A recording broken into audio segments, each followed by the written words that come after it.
Today on Talking Wealth, I want to welcome back Dr. Gregory Bott.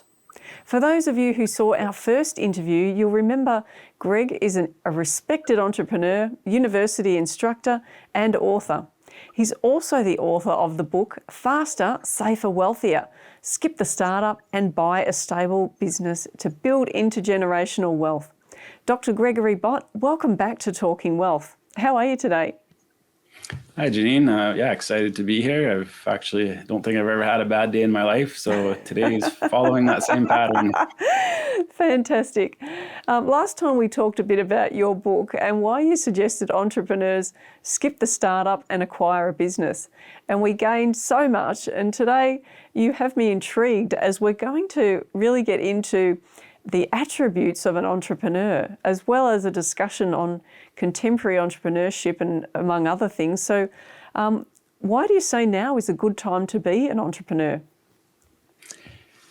I think there's a couple things there. There's a bit of a macro trend, and then there's some more contemporary things that are pulling at these strings. So I guess the bigger picture that we can look at is it's a lot easier to penetrate into the wealth economy or class than it used to be.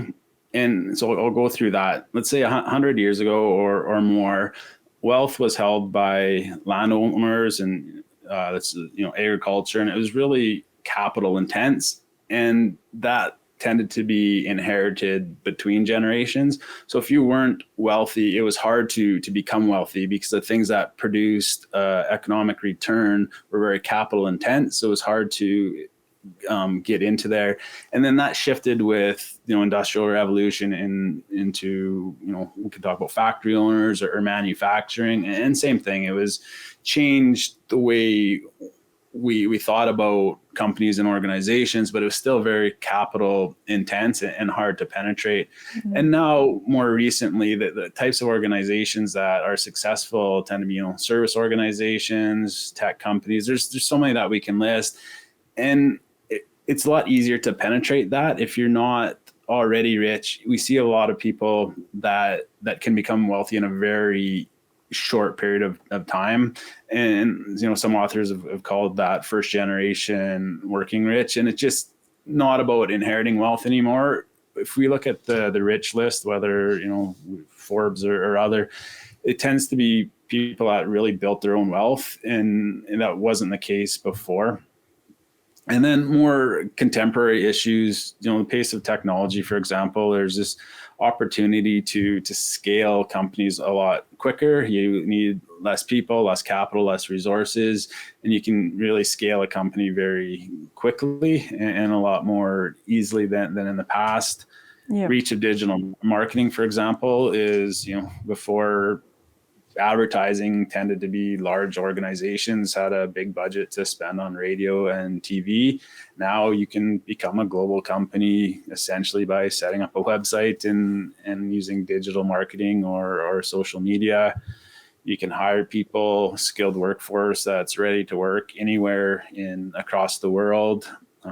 There's this exit of the baby boomers, and they're just freeing up all this space to either take over their companies or take over their customers if their companies tend to or happen to exit. So just, lower startup costs, the type of businesses that we have, it's just not about inherited wealth anymore. It's if you truly want to be an entrepreneur, you can jump in and build wealth at an exponential rate that wasn't available to us, even 30, 40 years ago. Mm. And so, everything that you're talking about, is it more for people who don't have a business now and are thinking about starting one, or is it people who are already in business that you can help?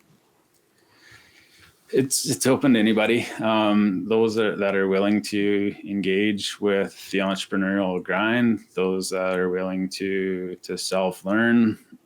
Brian Tracy talks about the average IQ is that's willing to put in the work and work hard is going to run circles around the genius that's a coach potato. So it's really about wanting to engage with it, spending the time watching shows like yourself, and just really self-learning and making a decision to move forward with it. For more information on our guest in today's episode, visit the link on screen right now. For more Talking Wealth, visit talkingwealth.com, where you can find hundreds of Talking Wealth episodes, along with interviews featuring global experts on money, health, lifestyle, business, investing, and much more. Visit wealthwithin.com.au, where we have hundreds of informational videos, live shows, and Talking Wealth podcasts. Talking Wealth was voted number 3 in stock market podcasts globally in 2018 by FeedSpot. For more information on our courses, visit wealthwithin.com.au.